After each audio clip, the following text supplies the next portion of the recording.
Liz is a pioneer in active case finding, and I think most of you are familiar with her work in Malawi and Zimbabwe.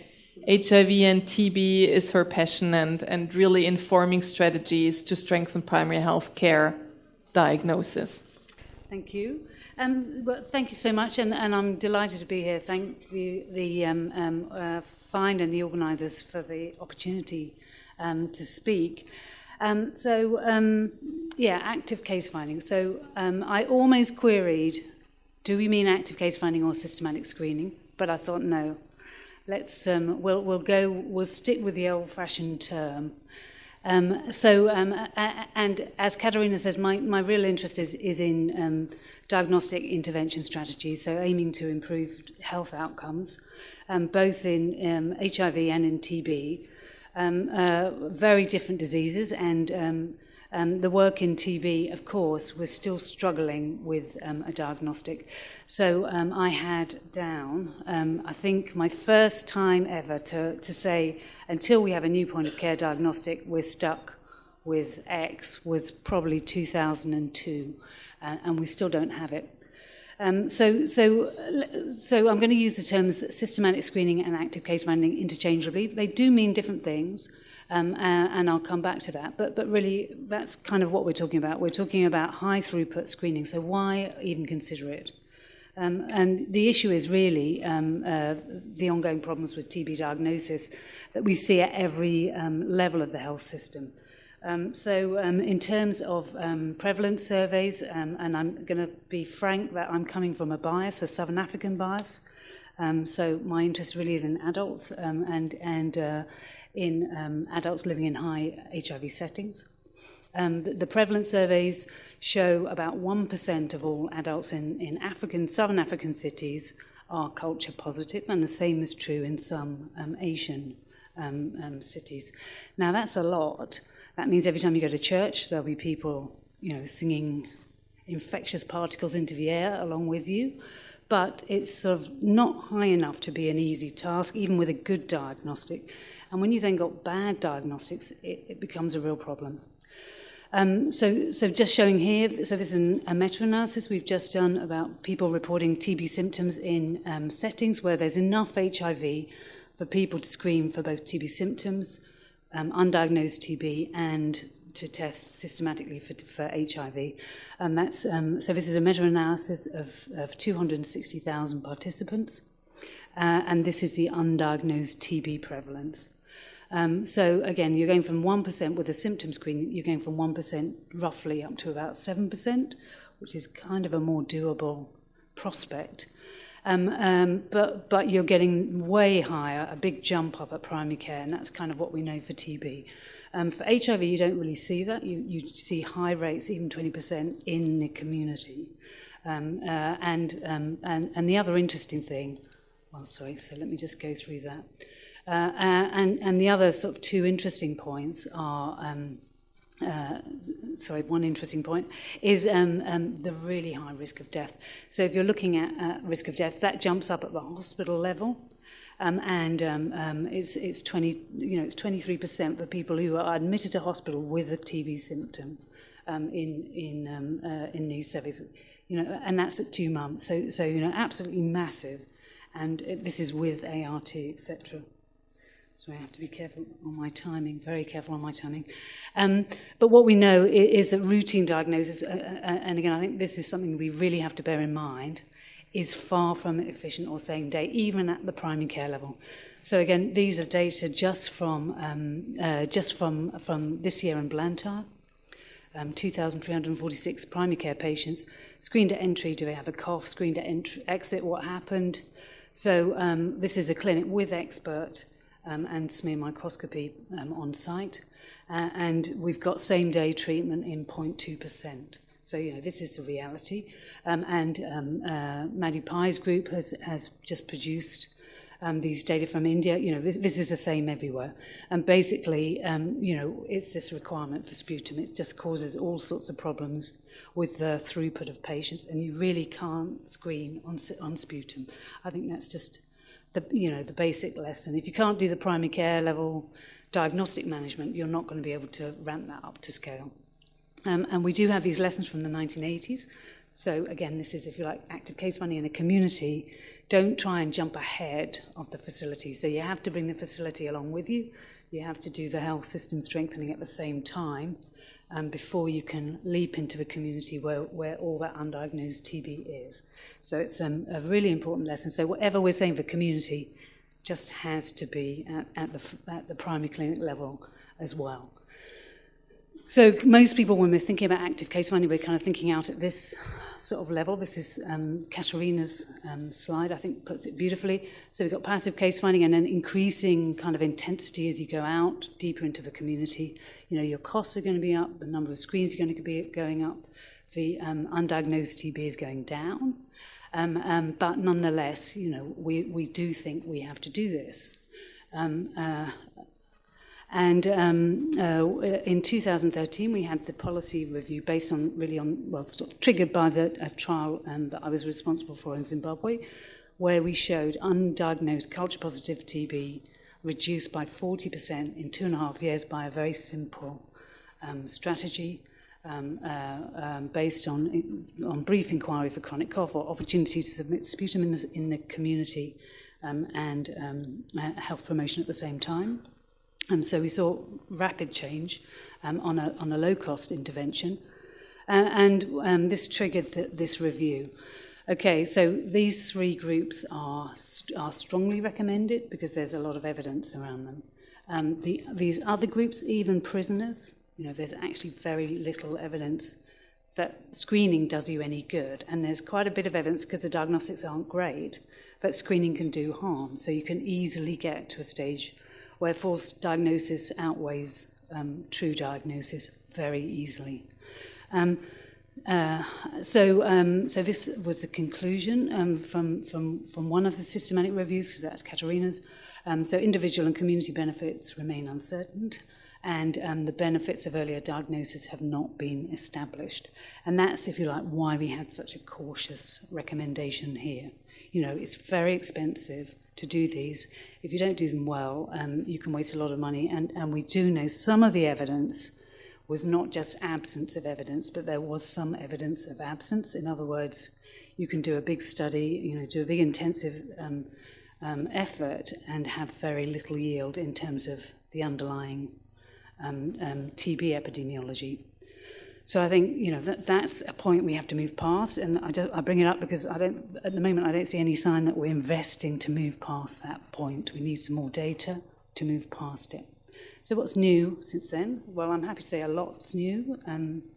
I do, you know, I'm kind of slightly surprised actually having agreed to do this, reviewed all the topics. I mean, there's really a lot that's been out there, and I would just highlight as well TB Reach, so run by the Stop TB Partnership, around innovative diagnostic delivery, so that's very much the active case finding field.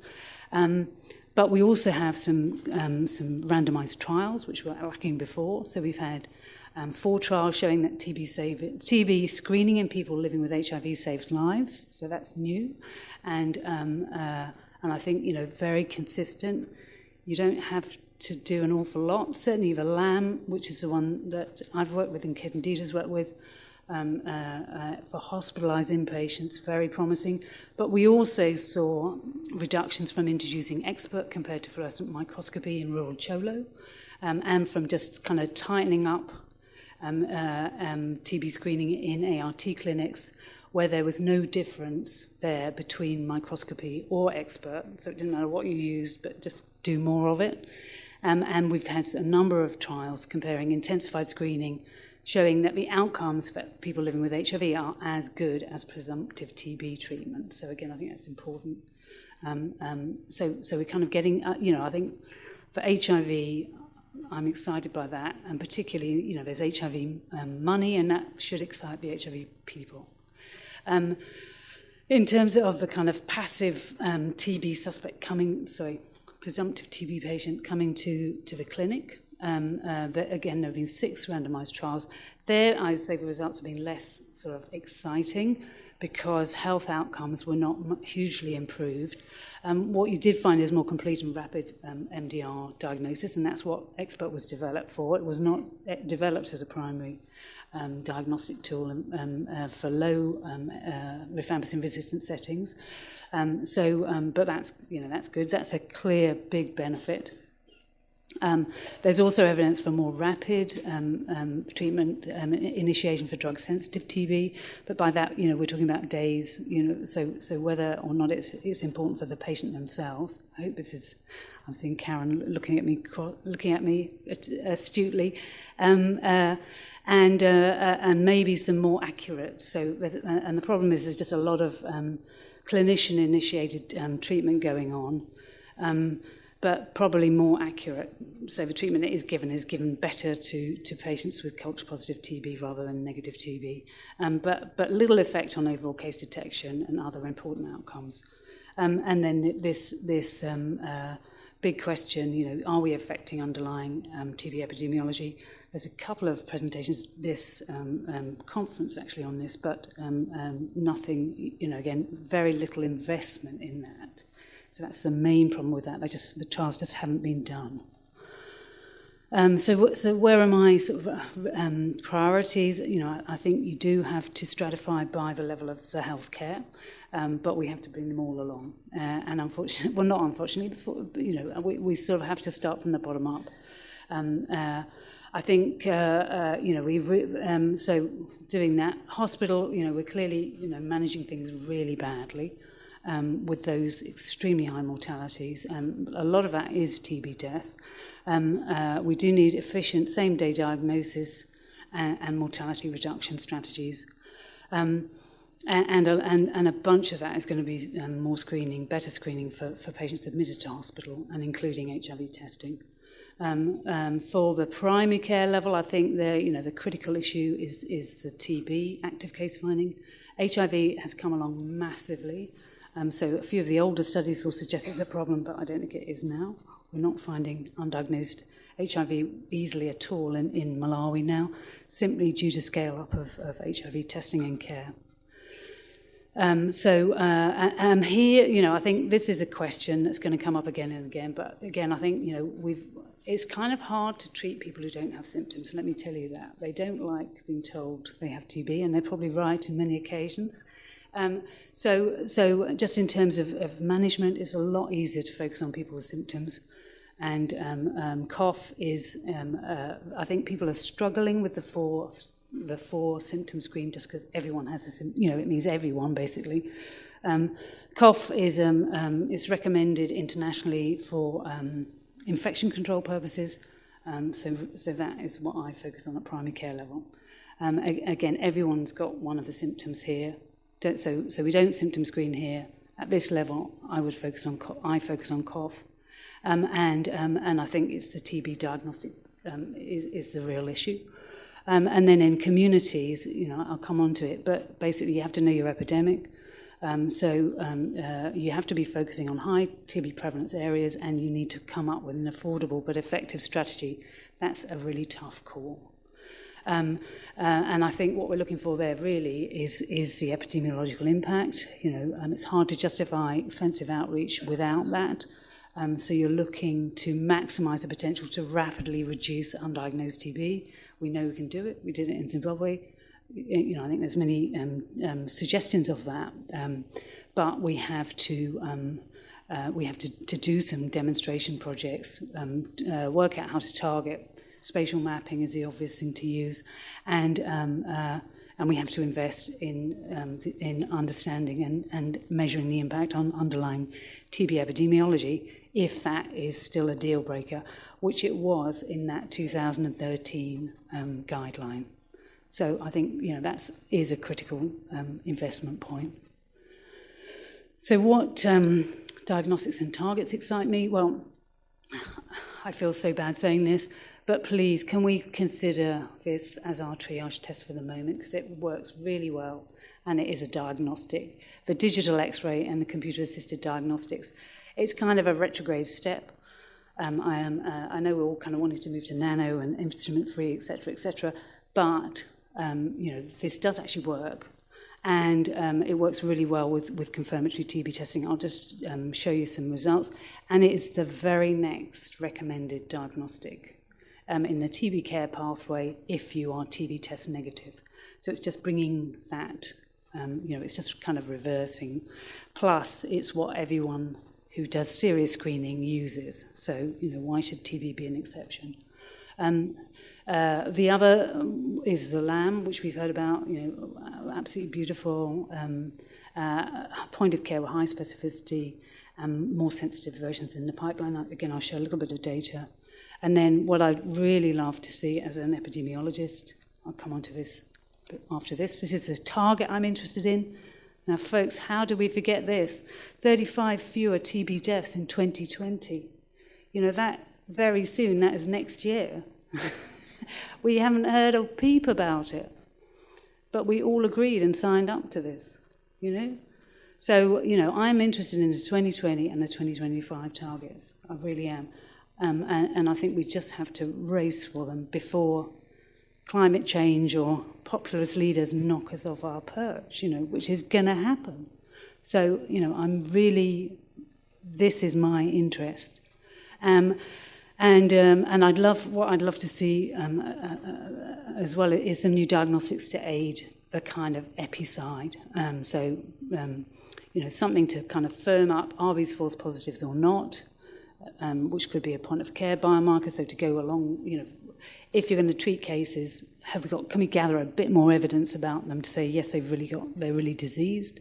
The new skin tests for latent TB infection, I think low resource setting skin tests have been tried and trusted, and there are the new CTB test.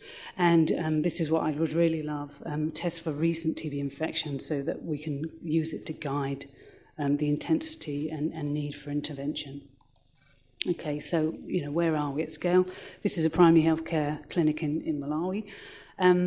So it's kind of pretty rough and ready, but I do think that these three can go. So symptom screen, digital X-ray with CAD, computer-assisted diagnostics, and then expert.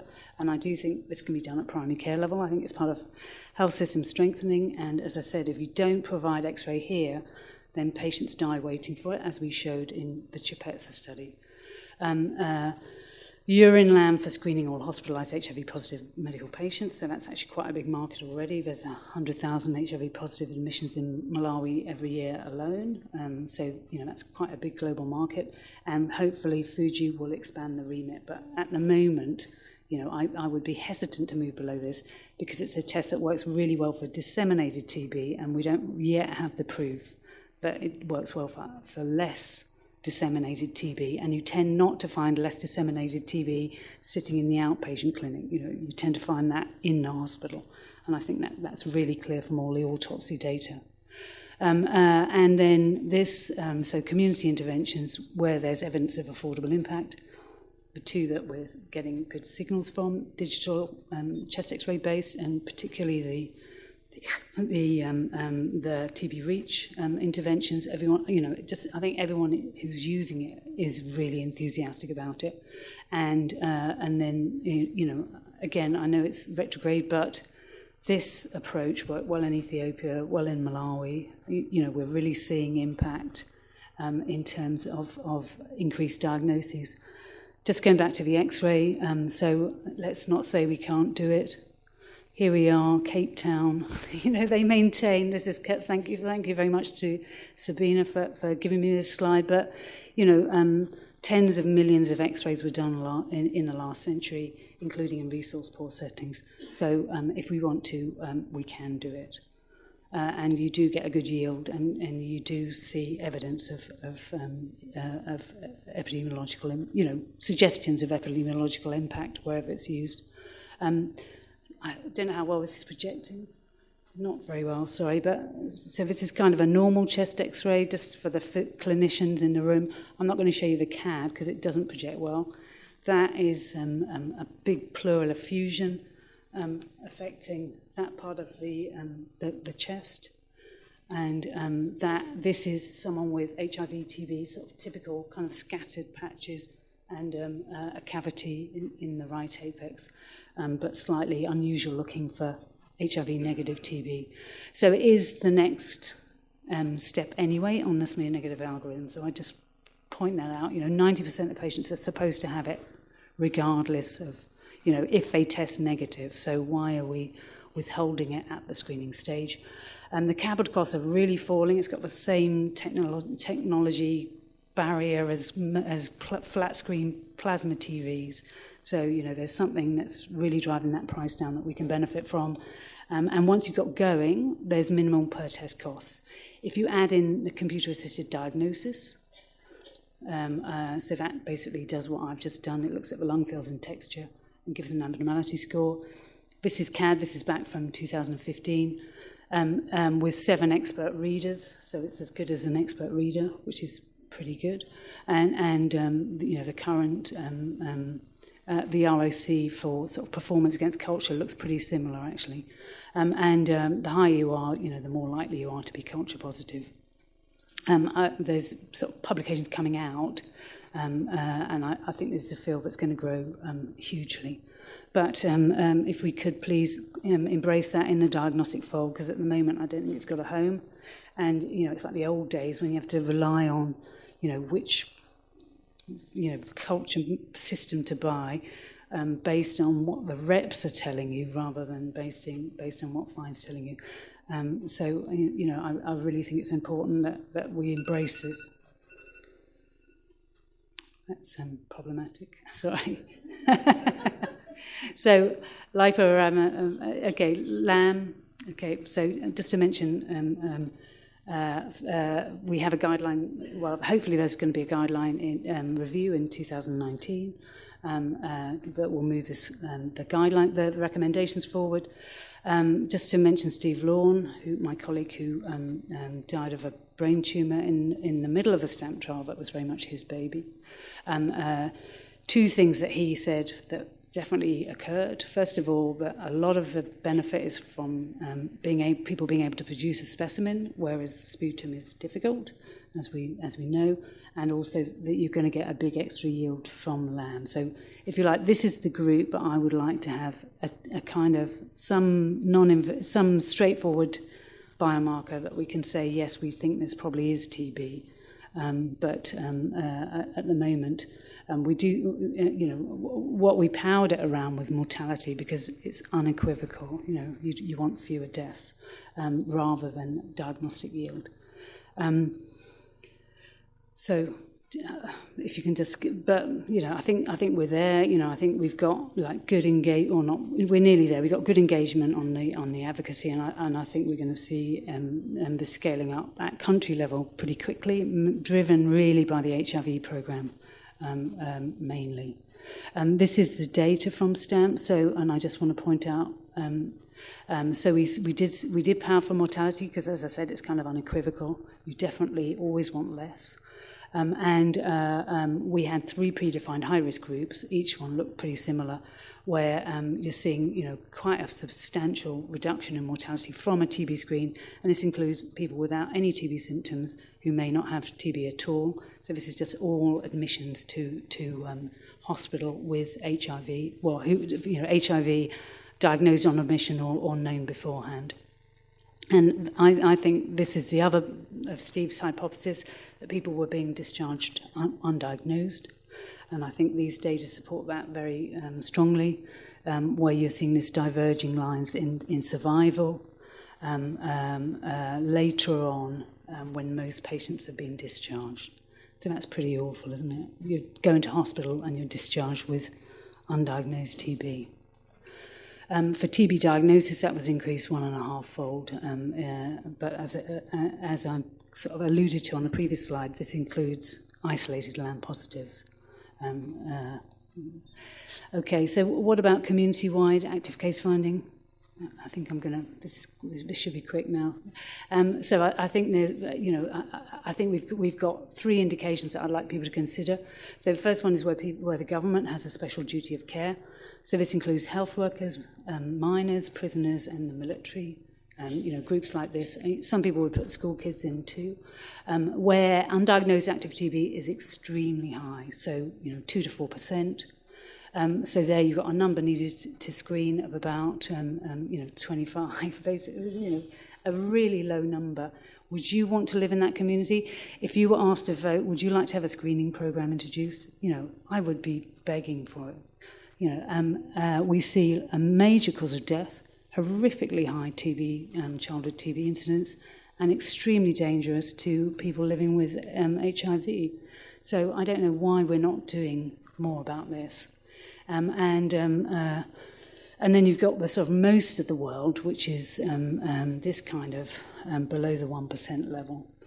So for these, I think, again, I think we should be doing really aggressive interventions now, aiming to at least, bring that curve, bring the epidemic curve down while social determinants, structural interventions, etc., come into place. And very much, working in the facilities at the same time as any community outreach. But we know that the community outreach works, and we would need to have a system to stop or reduce frequency when the yield falls. This is less clear, but I think we also essential if we're going to meet those goals by 2020 and by 2025 even.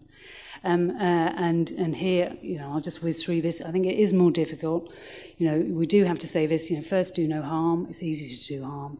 Needs very careful planning, but a lot of promise. And there's lots of these now. You can double case notification rates. So this is just us from Zimbabwe, that same intervention that we used, in Malawi, the same intervention we used in Zimbabwe, doubling smear-positive case detection, partly by pickup in the field, but mainly by a sort of behaviour change effect, leading to better health-seeking behaviour. So what we call indirect effect, and we've got evidence for that. But these are everywhere. You see these. This is TB Reach, Amikan, the Ethiopian model, etc. And I think we just need to sort of think through and ask these questions. Really avoid high test costs if the number needed to screen is high. So that's the problem with expert. And again, you really need these high throughput systems. So what? I think that's my conclusions. So what do I think? Okay, we're at the stage of being able to support rapid scale-up. I do think that's true. I think we need to do it. I would be hoping we'd see a WHO review, guideline review triggered fairly soon. So does the evidence now support more aggressive strategies than it did 5 years ago? Certainly seems that way for me. While we wait for the perfect point-of-care diagnostic, I would like to see us, really getting behind these interventions that we know do work and scaling them up, especially in the high HIV settings where there are vulnerable people living alongside, and to evaluate new diagnostic needs in the context of that scale-up. In terms of evidence gap, I think this is still the big one. Can we reduce the TB epidemic by case finding? And I'd just like to acknowledge my main collaborators and also my funders, mainly the Wellcome Trust. I'll leave on that slide, which I don't know, should we leave it up for discussion? Or is that possible? I think that's good.